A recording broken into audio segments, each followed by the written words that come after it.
Hello, hello les amis, coucou tout le monde, j'espère que vous allez bien.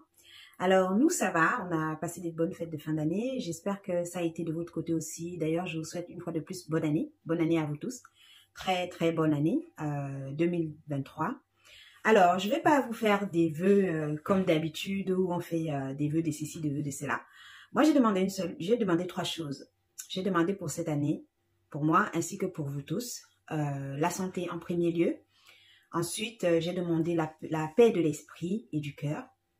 J'ai demandé également la joie de vivre. Parce pour moi, au vu de mes expériences, moi, j'ai fini par conclure que avec ces trois choses, si on a ces trois choses, on peut conquérir le monde.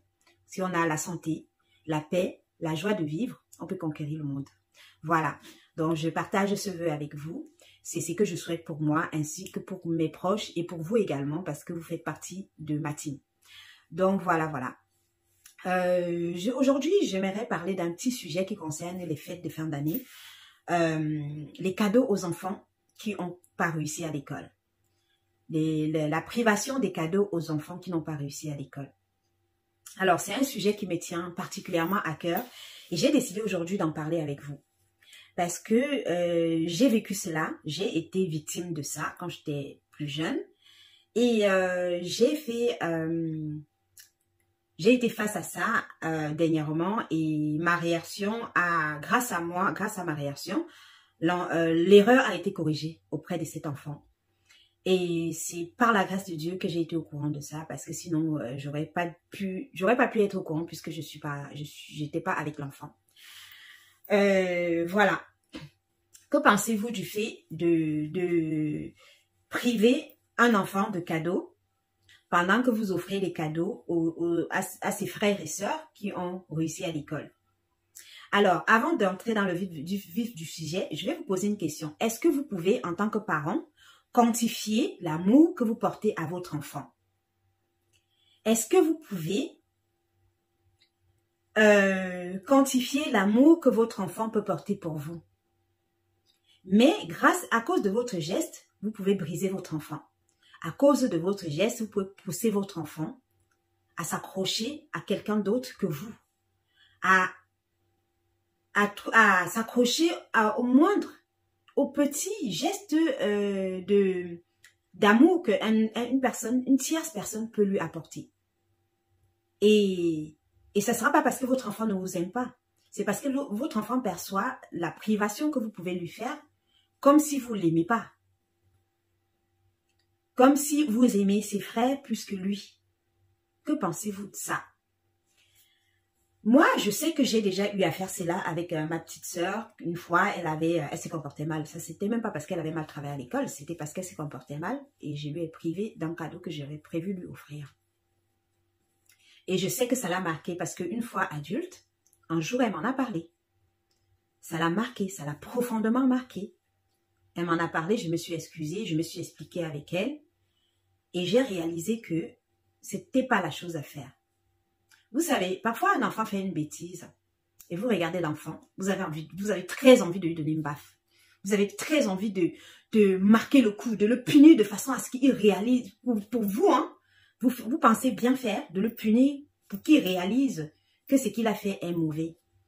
Mais je veux que vous preniez un peu de recul de temps en temps, quand vous êtes en colère ou bien quand vous êtes contrarié face à votre enfant, prenez un peu de recul pour vous demander, est-ce que ce que je vais faire là, pour moi c'est bien, mais comment l'enfant va percevoir ce que moi je vais lui faire?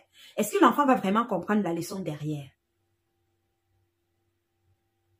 Parce que votre enfant doit se sentir en sécurité, nulle part qu'auprès de vous. Et si auprès de vous, votre enfant se sent en insécurité, je vous promets que votre enfant va aller chercher cette sécurité à l'extérieur. Et c'est pas sûr que l'enfant tombe sur une bonne influence.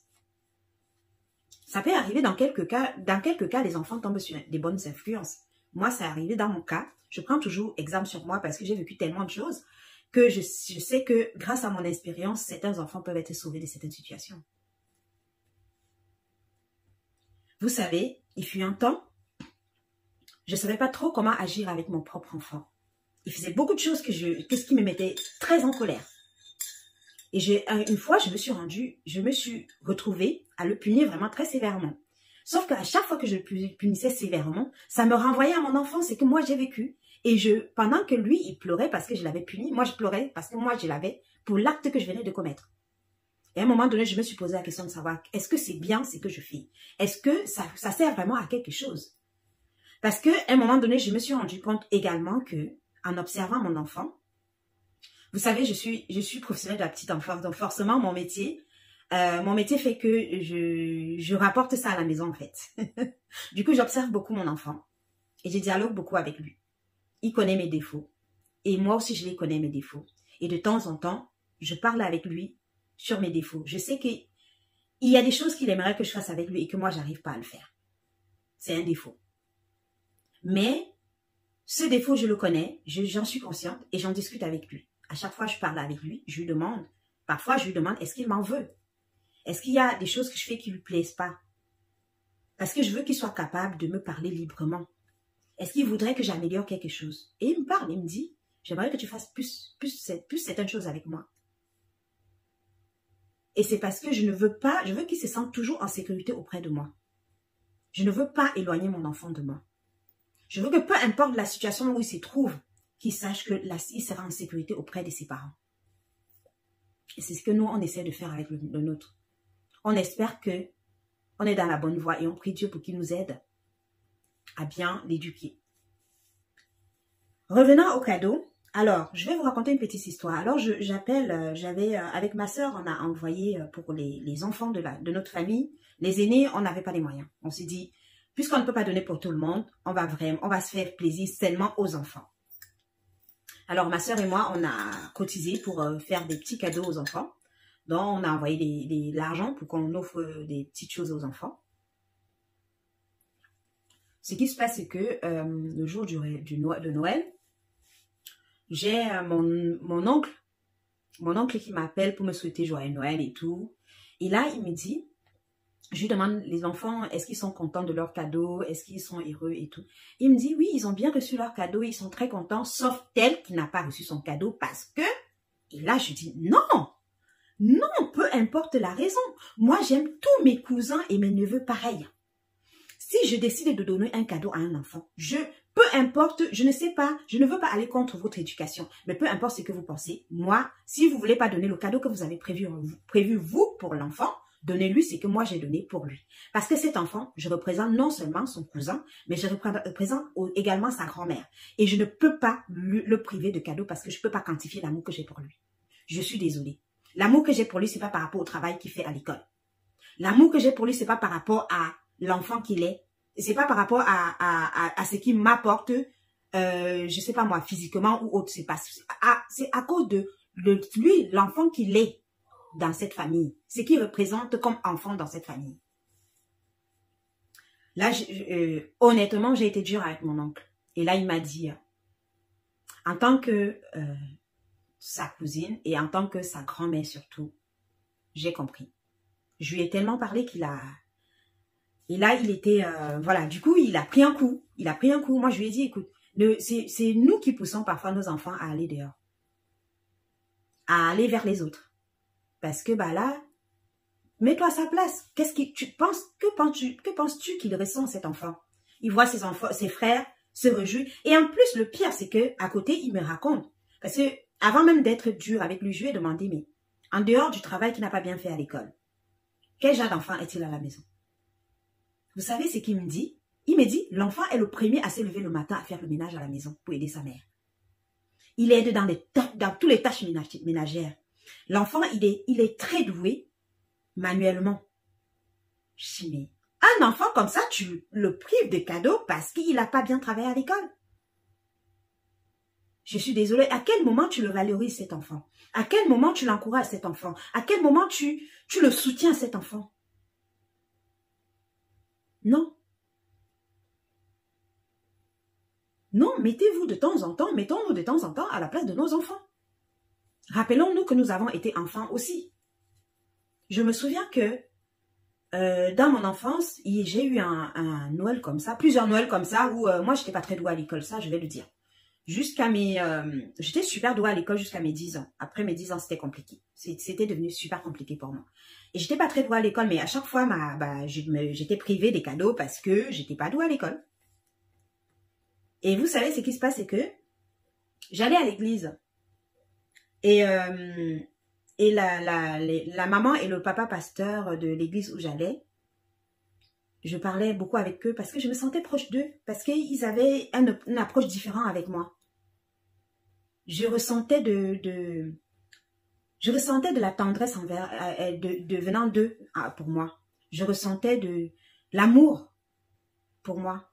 Et je leur parlais. Je leur parlais de mes ressentis, de ce que je ressentais, de ce que ma famille me faisait et tout. Et eux, ils me faisaient des cadeaux. Mais sauf qu'au début, puisque j'avais l'habitude qu'on ne me fasse pas de cadeaux parce que je ne travaillais pas bien à l'école, pour moi, je suis devenue habituée qu'on ne me fasse pas de cadeaux. Et la première fois qu'ils m'ont fait des cadeaux, j'ai commencé à les soupçonner. Peut-être voilà, je me suis demandé pourquoi ils m'offrent des cadeaux. C'est vrai qu'ils sont attentionnés envers moi, ils sont à l'écoute. Mais m'offrir des cadeaux, c'est pas des gens de ma famille. Et là, j'ai commencé à être méfiante. J'ai accepté le cadeau, mais j'ai commencé à être méfiante avec eux. Mais à force, j'ai fini par comprendre que vraiment, ils compatissaient. Ils compatissaient à ma situation, en fait. Ils comprenaient qu'un enfant n'a pas besoin d'être privé comme ça. Ils comprenaient que j'avais besoin d'avoir un soutien, même si ça venait de l'extérieur. Et je regrette aujourd'hui d'avoir coupé complètement les ponts avec eux quand je suis venue en Europe. Mais c'était des gens qui me soutenaient beaucoup. Après, j'avais aussi quelques personnes dans ma famille qui me soutenaient, comme mes oncles qui me soutenaient quand ils pouvaient le faire. Mais je vais parler un peu moins qu'à ce couple-là à qui je pouvais parler. Je me sentais libre de parler sans avoir de jugement. Et c'est pourquoi je me suis tournée vers ces personnes que je connaissais même pas, qui étaient juste parce que c'était des personnes qui dirigeaient l'église dans laquelle j'allais. Parce que je me sentais pas en sécurité. Je me sentais en insécurité dans ma propre famille. Pourtant, c'est pas parce que je n'aimais pas ma famille. Et c'est pas parce que ma famille ne m'aimait pas. C'est parce que l'approche qu'ils avaient envers moi n'était pas la bonne. Et à un moment donné, même ma mère, elle a pris conscience. Elle a pris conscience du fait que l'approche qu'ils avaient envers moi n'était pas la bonne. Et c'est là où ma mère a commencé à m'observer aussi. Et elle a vu que j'aimais beaucoup travailler avec mes doigts. J'étais douée dans tout ce qui était manuel. Parce que pareil que cet enfant qui est privé, j'étais une des premières à faire des choses à la maison. J'avais plein de responsabilités à la maison parce que je les faisais facilement, ces choses-là. Je faisais facilement à manger, j'adorais faire le ménage, j'adorais que la maison soit propre, bien rangée. Et parfois, je sortais même mon propre argent de poche pour acheter des choses pour décorer la maison. Et là, à un moment donné, ma mère a dû se poser les bonnes questions. Et c'est grâce au fait que ma mère a dû se poser les bonnes questions à un moment donné qu'elle m'a fait venir en France. Et c'est grâce à cela que je suis en France. Parce qu'elle s'est posé les bonnes questions à un moment donné. Elle aurait pu me dire, bon, tiens, celle-là, elle ne sert à rien puisqu'elle n'est pas douée à l'école. On va continuer à s'occuper et encourager ceux qui sont doués à l'école et elle, on va la laisser de côté. Mais elle n'a pas fait. Elle m'a fait confiance. Elle s'est dit, elle n'est peut-être pas douée à l'école, mais elle est douée pour autre chose. Et avant même qu'elle ne me fasse venir en France, elle m'a envoyé des choses. Je vendais des choses dans mon école. Au départ, avant même qu'elle ne commence même à me donner des choses pour que je vendais moi des bonbons à l'école. C'était parce que j'étais consciente que à l'école, j'étais pas très douée pour tout. Mais j'étais quand même douée pour certaines choses. J'étais pas douée dans toutes les matières. C'est clair que je n'étais pas douée dans toutes les matières. En maths, je me débrouillais plutôt bien en maths. En français, c'était très compliqué. C'était très compliqué. En anglais, je me débrouillais plutôt bien. Pourtant, je ne parle pas anglais. Je ne peux pas vous dire un seul mot en anglais. Mais c'est comme si je jouais au loto en anglais, en fait. Mais j'avais toujours des bonnes notes en anglais. Mais voilà, c'est pas parce que j'avais des bonnes notes que je peux vous dire que je connais des choses en anglais. Je suis désolée, mais non. Parce que dans les exercices, c'est que je reproduisais, c'était juste ce que j'avais vu aller en classe, sans vraiment comprendre de quoi il s'agissait en fait. Et il y a beaucoup d'enfants qui sont comme ça. Vous allez les détester parce qu'ils n'arrivent pas. C'est pas parce qu'ils n'arrivent pas là qu'ils peuvent pas arriver ailleurs. Si j'ai la vie que j'ai aujourd'hui, Si j'ai la position que j'ai aujourd'hui, c'est parce que quelqu'un m'a fait confiance à un moment donné. En l'occurrence, ma mère m'a fait confiance. Elle a fait ce qu'il fallait pour que je puisse m'en sortir. Sinon, j'aurais peut-être fini quelque part au village à cultiver les champs, peut-être mariée à un cultivateur ou bien, je sais pas moi. Prenez le temps d'observer vos enfants, s'il vous plaît. Ne détruisez pas l'avenir de votre enfant. Ne cassez pas quelque chose en votre enfant. Même s'il ne réussit pas à l'école, il y a bien quelque chose pour lequel il excelle. Il y a bien quelque chose pour lequel il est passionné. Observez votre enfant et vous saurez. Si l'enfant n'a pas le courage de vous dire, vous saurez. Et vous allez peut-être l'orienter, l'accompagner dans ce sens-là. Et vous verrez que peut-être votre enfant, cet enfant-là réussira peut-être là où les autres qui sont doués à l'école ne vont pas réussir. Ne pourront pas réussir. Pardon.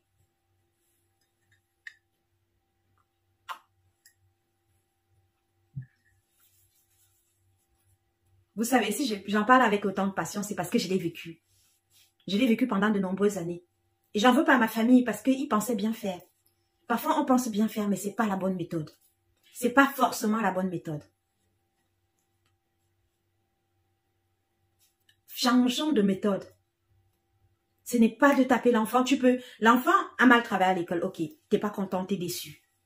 Parce que tu payes l'école. T'es en Afrique, tu payes l'école. Bon, ici, en Europe, c'est un peu différent. Mais t'es en Afrique, tu payes l'école. Tu payes l'école, tu investis sur ton enfant, tu t'attends à ce qu'il y ait des bons résultats derrière. Je t'avoue que je ne t'en voudrais pas si tu réprimandes ton enfant. Mais assis-toi avec ton enfant, parle-lui. Parle-lui. Il y a un truc que j'ai vécu également en Afrique que je le déplore. C'est le fait que les parents attendent toujours que les enfants sachent des choses qu'on ne leur a pas apprises. C'est désolant. Un enfant ne sait que ce qu'on lui a appris ou bien ce qu'il vous a vu faire. Votre enfant vous observe. C'est en fonction de comment vous vous comportez que votre enfant va copier votre comportement. Et il y a des choses que les enfants ont besoin qu'on les apprenne. Et c'est notre rôle en tant que parents de le faire. L'enfant n'apprend pas tout à l'école. Les bases, c'est à la maison.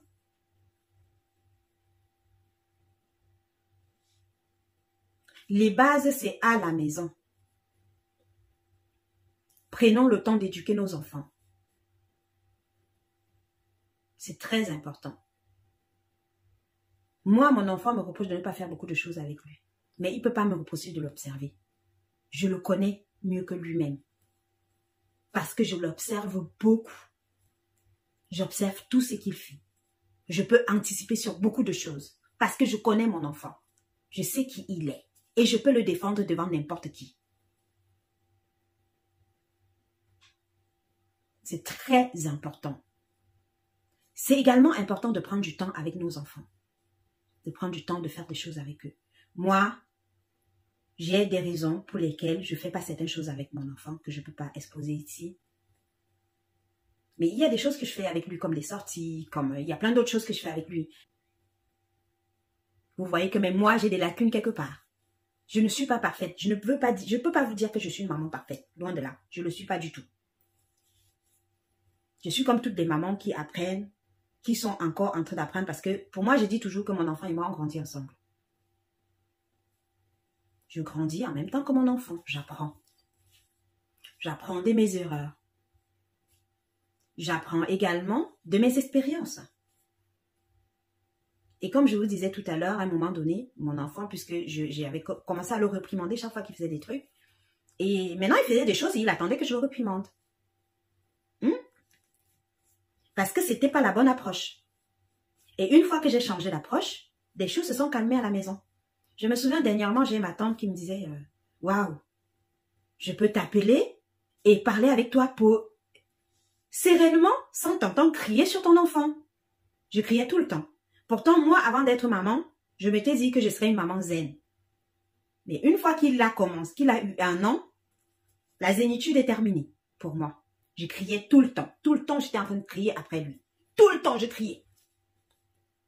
Parce qu'ici en Europe, c'est tout ce que tu peux faire parce que puisqu'on n'a pas le droit de taper les enfants. Et la seule fois que j'ai levé la main sur lui, je vous ai dit là tout à l'heure, j'ai pleuré. J'ai pleuré parce qu'il m'avait poussé à bout.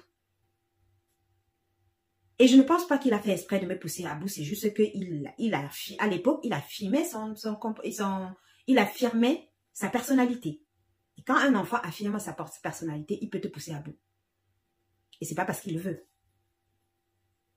C'est qu'il est en train d'apprendre à se connaître. Il est en train d'apprendre à utiliser ses capacités. Et c'est difficile pour le parent en face de gérer par moment. Je vous en prie, prenez le temps d'observer vos enfants. Passez des moments de qualité avec vos enfants. Prenez des bonnes décisions pour eux. Pas pour vous, mais pour eux. Quelque chose qui est bien pour toi n'est pas forcément bien pour ton enfant. Quelque chose que tu penses bien faire pour toi n'est pas forcément la meilleure méthode pour ton enfant. De temps en temps, prenez du recul.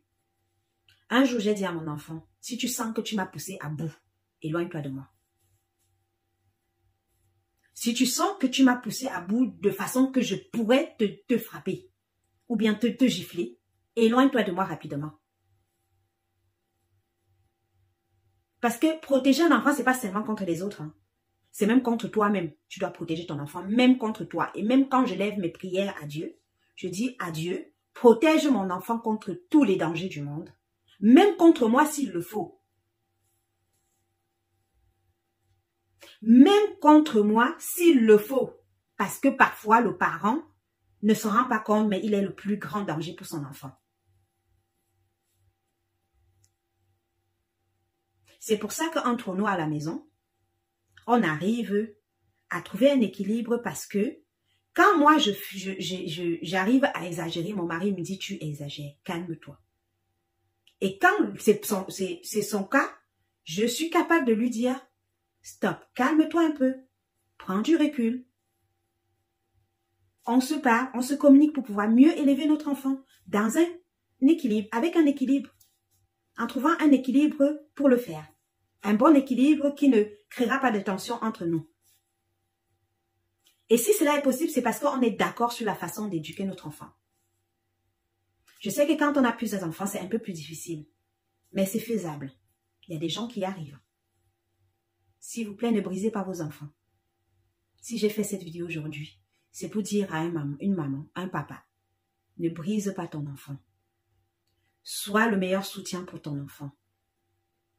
Cela ne t'empêche pas de réprimander ton enfant. Tu as le droit de réprimander ton enfant. Mais la privation, réfléchissons bien avant de le faire. Parce que c'est que ton enfant ne te trouve pas auprès de toi, ton enfant le trouvera ailleurs. Et je ne pense pas que c'est ce que tu veux. C'est que ton enfant manque auprès de toi, il va le trouver ailleurs. Il va le chercher ailleurs. Je ne crois pas que c'est ce que tu veux. Ton enfant, c'est une partie de toi. Essaye de temps en temps de te mettre à sa place. Et là, je rebondis sur l'histoire avec mon petit cousin. La maman me raconte après que l'enfant s'est déjà tourné vers quelqu'un.